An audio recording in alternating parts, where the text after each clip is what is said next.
nous sommes en permanence en contact avec les autorités politiques de notre pays, et ce, quel que soit le gouvernement, que ce soit celui d'avant ou celui de maintenant.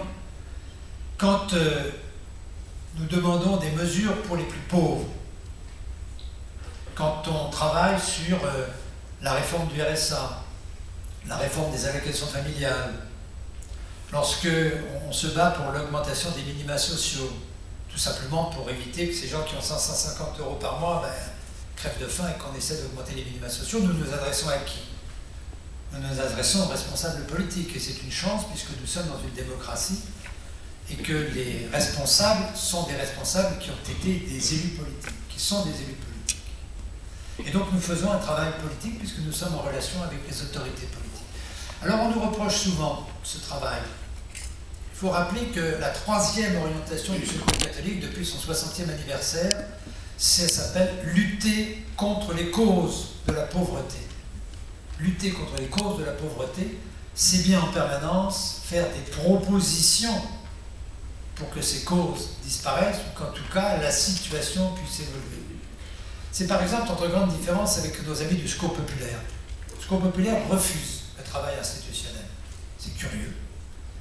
Parce que lui pense que ce travail, il est le rôle des syndicats et des partis politiques.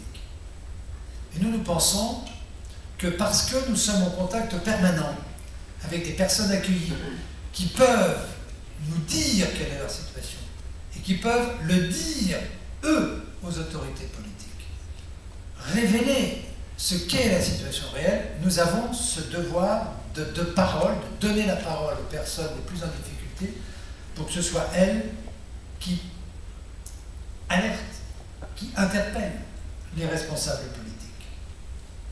Et nous l'avons fait depuis 60 ans. Le père Rodin le faisait, mes prédécesseurs l'ont fait, je continue à le faire. Et je dois avouer qu'il y a, je crois, dans ce domaine quelques progrès. Peut-être avez-vous entendu parler, au mois de décembre, d'une conférence de lutte contre la pauvreté et puis d'un plan de lutte contre la pauvreté qui a été rendu public le 21 janvier. Mais il faut savoir que la première annonce de ce plan a été faite par le président de la République, François Hollande, dans un local du Secours catholique le 11 juillet 2012. Nous l'avions invité dans un local du Secours catholique, La Rampe, à Colombes, c'est près de chez moi, Colombes c'est voisin de Nanterre, ça tombait bien. Il est venu et nous avions invité toutes les autres grandes associations qui sont d'ailleurs venues. Et devant les responsables des autres associations, il y avait la l'UNIOPS, la CIMAD, le Secours populaire, les Restos du Cœur, ATD Carmonde. Et devant notre assistant, on a quand même tenu 3/4 d'heure, après qu'il ait passé 3/4 d'heure en tête-à-tête avec les accueillis. En tête-à-tête, nous avions réussi à mettre tous les journalistes dehors et tous les gardes du corps dehors. Il était, lui et Madame Carlotti, sa ministre en charge de l'exclusion, seuls avec une bonne dizaine. Ils ont passé 1 heure ensemble. Et après, nous l'avons repris pendant 3/4 d'heure et nous l'avons un peu bousculé. Et c'est là qu'il a annoncé la tenue du plan de lutte contre l'exclusion. Et ensuite, ce qui s'est passé, et ça je crois que c'est important de le dire parce que c'est nouveau, toute la préparation du plan de lutte contre l'exclusion a été menée en commun par les associations, les responsables des entreprises, les syndicats ouvriers, les responsables des assurances, les responsables des banques et l'administration. Nous n'avions jamais vu ça. Et sur les 7 groupes de travail qui ont travaillé là-dessus, 6 étaient présidés par des présidents d'associations, et je suis très heureux, 4 d'entre eux étaient des chrétiens convaincus. Et je crois que ça c'était tout à fait important, peut-être d'ailleurs ça se sent dans les mesures qui ont été prises. Je pense que malgré l'extraordinaire difficulté dans laquelle on est, enfin notre pays aujourd'hui, nous savons qu'il n'y a plus d'argent dans les caisses, ça fait déjà un moment que ça dure. Eh bien il y a eu quand même un certain nombre d'avancées qui ont eu lieu, et puis surtout ce qui est important, c'est que depuis, des groupes de travail se réunissent régulièrement sur tous les thèmes qui ont été abordés au cours de la conférence. Et par exemple, il vient d'y avoir des mesures qui viennent d'être annoncées sur le logement. Ces mesures sur le logement sont la résultante des travaux de la conférence. Alors, encore une fois, ce n'est pas miraculeux parce qu'il n'y a plus d'argent dans les caisses et donc on ne peut pas faire des promesses, et en tout cas on ne peut pas mettre en place des mesures qui ne seraient pas financées. Ce ne serait pas raisonnable. Mais je pense que nous avons, nous, le devoir de faire ce travail institutionnel parce que la force de réseaux comme le nôtre, c'est quand même chaque année 650 000 personnes qui sont reçues dans nos 3800 lieux d'accueil.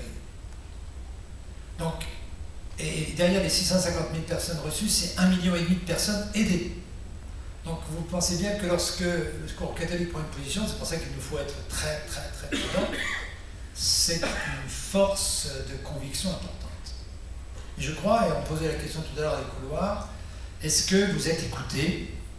Je crois que nous le sommes. Suivis, je n'en sais rien. Après, c'est une décision politique.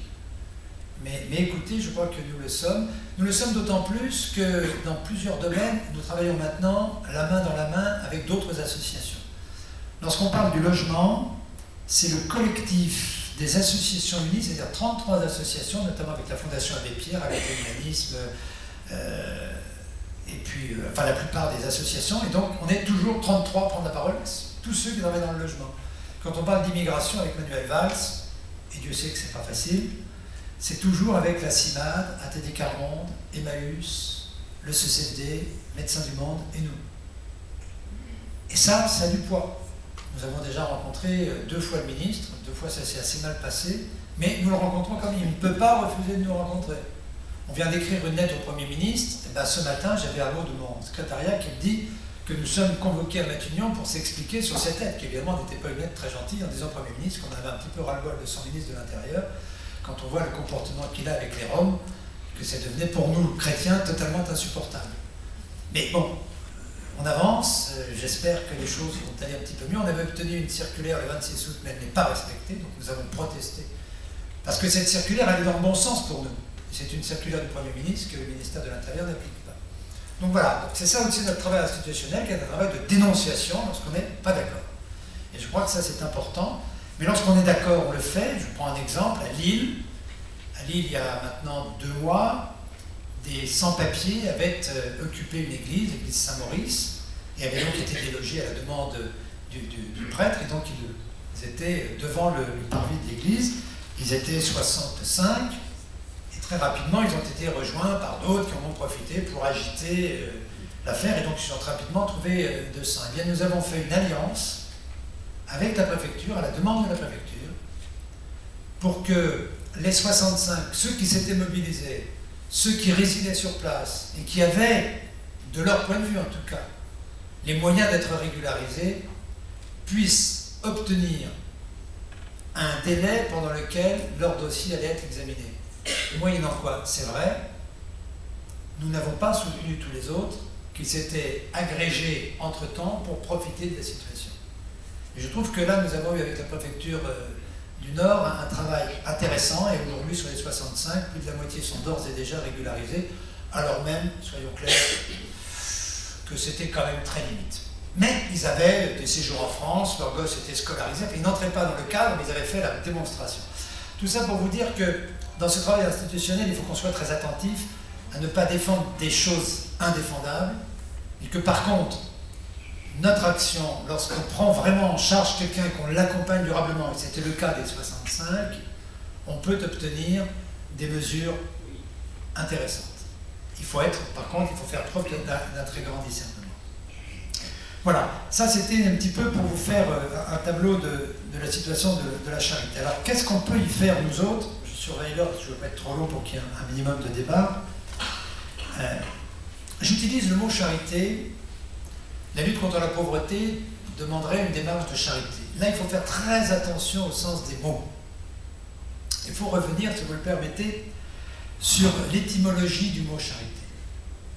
Le mot charité, son étymologie, c'est caritas. Ça tombe bien, parce que le Secours catholique s'appelle Caritas France. Mais caritas, ça veut dire quoi? Ça veut dire l'amour de l'autre.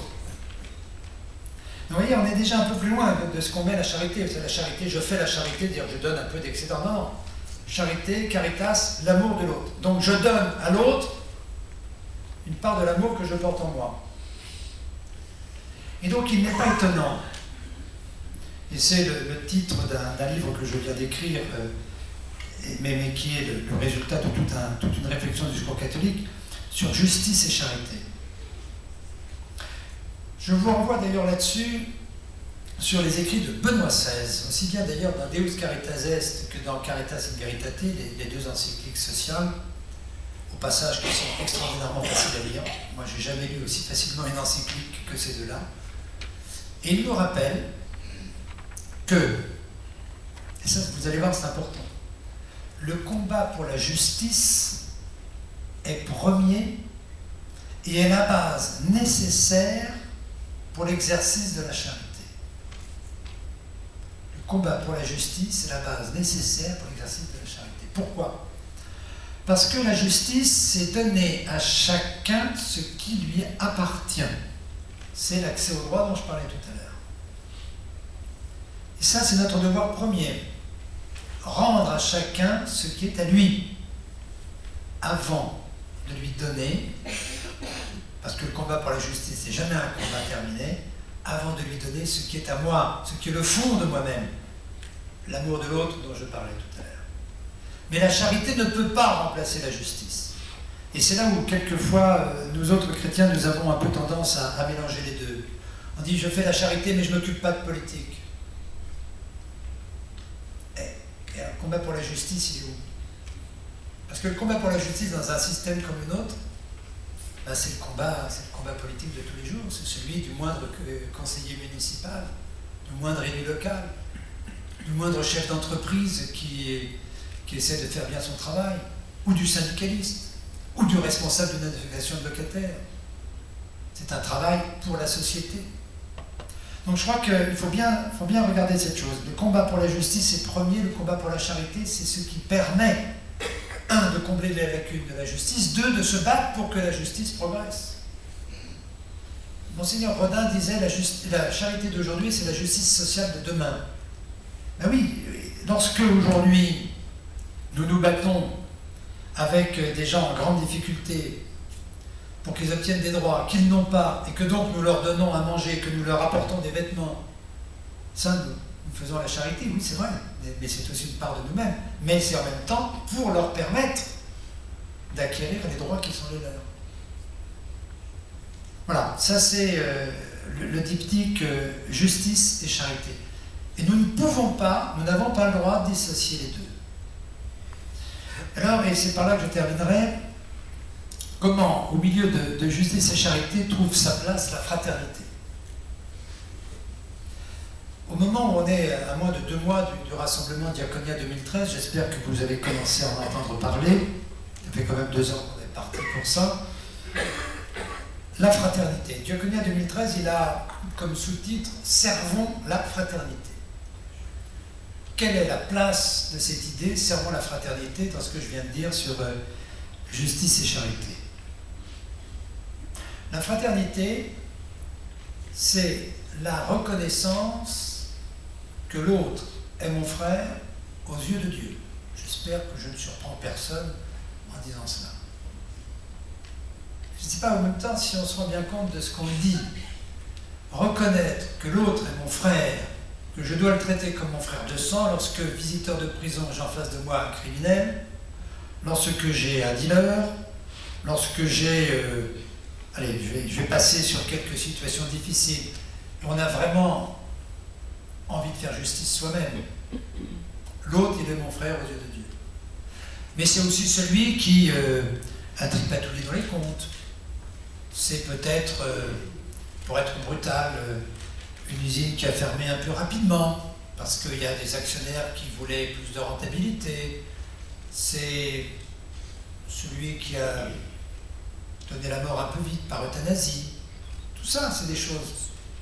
Eh bien, tout cela, ils doivent être nos frères, quoi qu'il arrive. Eh bien, c'est pas évident. Et la fraternité, c'est ce combat permanent pour se rappeler que nous ne pouvons pas choisir celui qui est mon frère. Et ça, je crois que c'est une chose qui est compliquée. Alors on va le voir à Lourdes lorsque on essaiera de faire cohabiter des gens de milieux extraordinairement différents, avec des niveaux de vie qui pourraient ne rien avoir entre eux, et pour essayer de faire en sorte qu'ils puissent dialoguer, qu'ils puissent se comporter en frères. Et puis ensuite, la question qui nous est posée, c'est comment dans nos communautés, dans nos mouvements, dans nos services, dans nos communes, nous pouvons essayer de mettre en œuvre cette question de la fraternité. Comment, déjà dans nos communautés paroissiales, nous pouvons essayer de faire en sorte que les plus pauvres puissent se trouver à l'aise dans nos communautés. Moi, je suis dans une paroisse, c'est la cathédrale à Nanterre. Dans ma paroisse, il y a une grande communauté de Tamouls qui sont au fond de l'église. Il y a pratiquement un tiers qui sont des Antillais. Mais le conseil paroissial, il n'y en a pas un seul. Et je dis ça d'autant plus que j'étais au conseil de paroisse pendant des années et que on n'a pas fait ce qu'il fallait.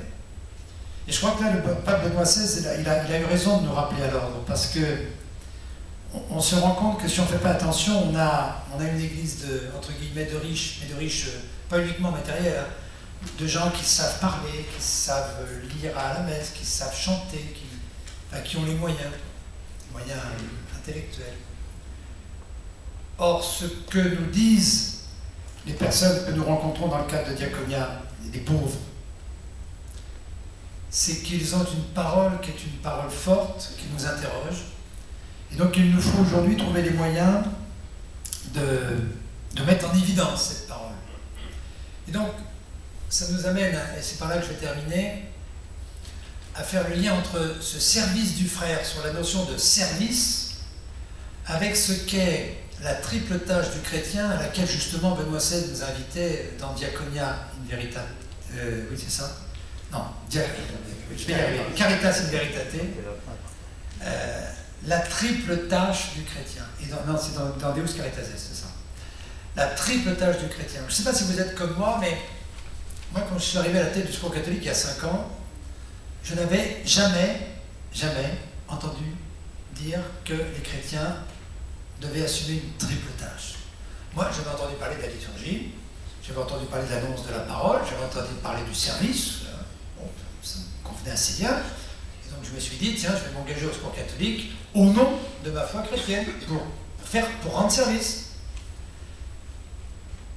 Eh bien, depuis lors, et peut-être justement à cause de toute cette réflexion sur Diaconia, et puis cette question de la triple tâche, je me suis rendu compte que servir son frère si on ne le célébrait pas, servir son frère si on n'est pas capable à certains moments de prendre appui sur la parole de Dieu, une parole de Dieu qui provoque, alors notre service devient un service humain, mais qui perd assez facilement cette dimension de fraternité au sens où je l'ai défini tout à l'heure. C'est-à-dire l'autre, il est mon frère aux yeux de Dieu.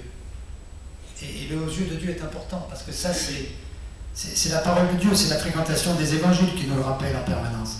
Et donc, aujourd'hui, ce qui m'a été d'une certaine manière révélé, c'est comment nous ne pouvons pas aujourd'hui séparer, comme des mondes distincts, la catéchèse et le service, la célébration et la catéchèse. Et je pense notamment au catéchuménat. Comment nous ne pouvons pas séparer l'annonce de la parole et le service du frère. Comment cet ensemble, il est totalement mêlé. Donc, l'un des espoirs que nous avons avec la démarche Diaconia, c'est que dans nos célébrations, on trouve cette trace de ce que font nos communautés, de ce que font les membres de la communauté dans le monde qui nous entoure, qu'on y découvre et qu'on y fasse mention de ce qui se passe autour de nous. Je vais vous donner un exemple qui m'a beaucoup frappé. J'étais conseiller municipal dans ma ville pendant 12 ans, et pendant cette période, j'avais en charge une partie de l'aménagement urbain, et donc dans mon quartier, à 300 mètres de la cathédrale, nous voulions construire une résidence pour étudiants. Nanterre est une commune étudiante, il n'y a que 32 000 étudiants, et donc nous voulions construire une résidence dans un quartier qui est un quartier pavillonnaire. Nous avons eu 5 recours pour empêcher la construction de cette résidence. Je suis obligé de dire qu'à chaque fois, le comité de soutien à la protestation était mené par des chrétiens, qui est déjà pas très sympathique. Jamais, le conseil pastoral ni la paroisse n'a pris la moindre position sur cette question. Nous n'en avons jamais parlé. C'était à 300 mètres. Vous voyez, ça m'est resté, ça m'a frappé. Je dis, mais comment nous pouvons vivre dans une communauté humaine sans jamais en partager ni les joies, ni les peines. La communauté humaine, ce n'est pas uniquement la communauté chrétienne, c'est l'ensemble.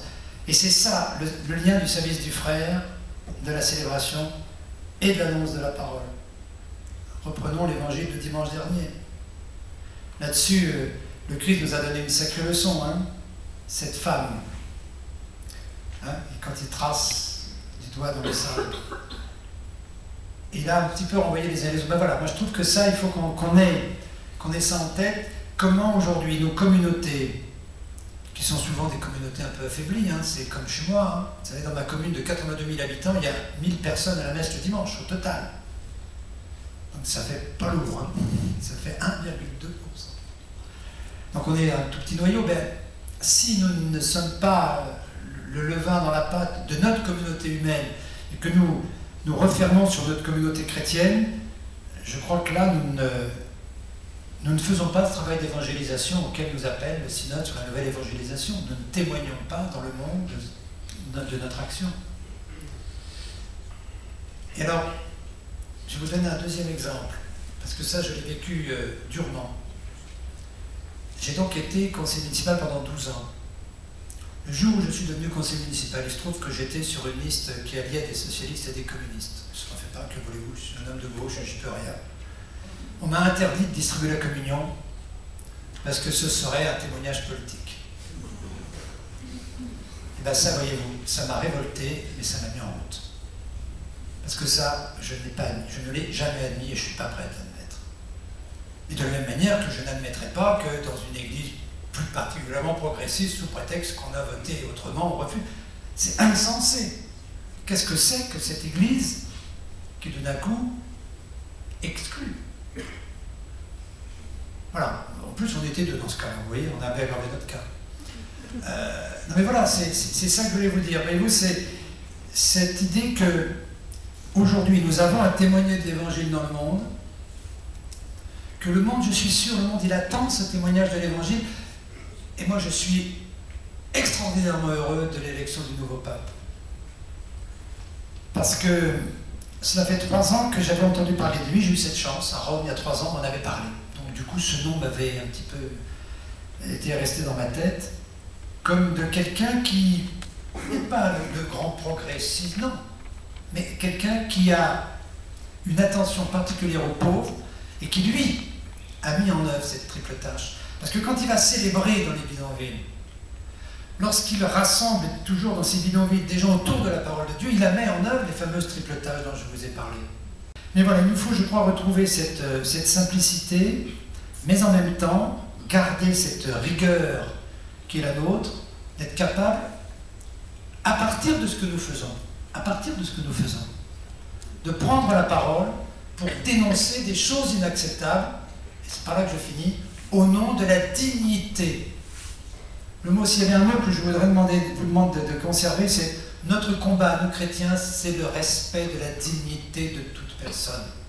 C'est ça le point final de la fraternité. Pourquoi est-ce que nous sommes frères? Parce que nous sommes tous les fils d'un même père, mais parce qu'ensemble, nous sommes d'abord engagés pour que chacun puisse vivre en pleine dignité, Et vous savez, je crois que quand on regarde le monde dans lequel on est, il y a beaucoup de gens qui ne vivent pas en pleine dignité. Il y a beaucoup de gens qui n'ont pas la liberté.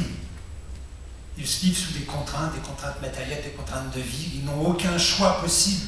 Quelle est la dignité d'une personne qui, sa vie durant, n'a pas de liberté de choix?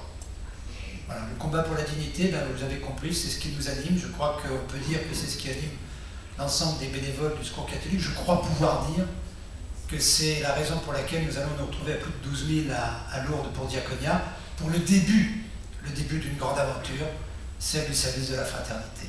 Merci.